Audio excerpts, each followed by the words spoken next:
Le réchauffement climatique peut-il nous priver de poissons et priver les pêcheurs de revenus? Le changement climatique offre-t-il de nouvelles possibilités?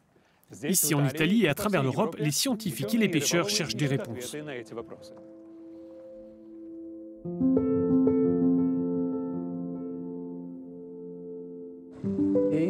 J'ai commencé à pêcher en sortant de l'école primaire, j'avais 7 ou 8 ans, et maintenant j'en ai plus de 80. Ettore a passé toute sa vie à pêcher sur le lac de Garde. Dans le temps, les anguilles et les carpionnes, un type de saumon endémique dans ce lac, étaient abondants. Aujourd'hui, ils ont presque disparu.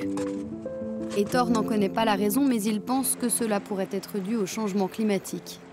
Il y a 30-40 ans, il y avait 4 saisons distinctes. Le printemps, l'été, l'automne et l'hiver. Aujourd'hui, tout est très confus. Les hivers ne sont pas aussi froids qu'ils l'étaient auparavant et les étés sont beaucoup trop chauds. Pour trouver des réponses, les pêcheurs du lac de Garde travaillent avec des scientifiques sur un projet européen, Climefish, qui étudie les effets du changement climatique sur la pêche et l'aquaculture. La coopérative locale de pêcheurs fournit des données et des échantillons aux scientifiques.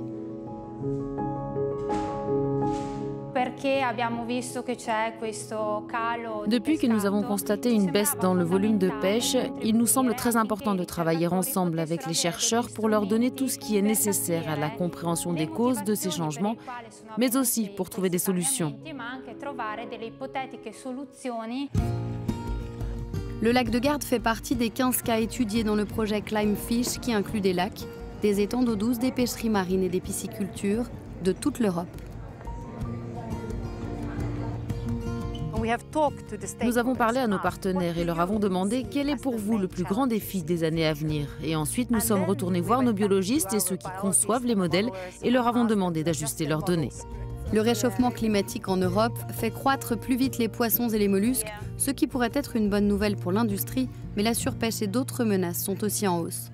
Le principal problème, c'est la migration des stocks vers les zones situées plus au nord, en particulier dans la zone nord-est de l'Atlantique.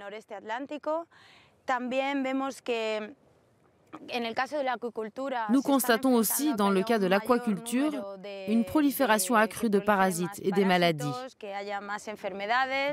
Fort de leur analyse, les chercheurs préparent une série de recommandations pratiques à l'intention des décideurs et de l'industrie sur l'atténuation des effets du changement climatique.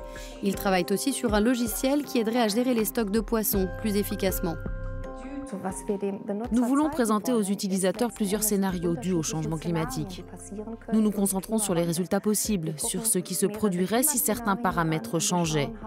À partir de ces connaissances, les utilisateurs finaux peuvent prendre les mesures qui s'imposent.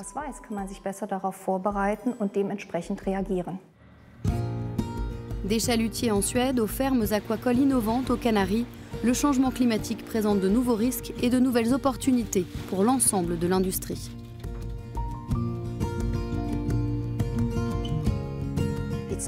C'est à nous, en tant qu'êtres humains, de réglementer convenablement les stocks et de nous mettre d'accord les uns avec les autres. Nous aurons alors une bonne pêche.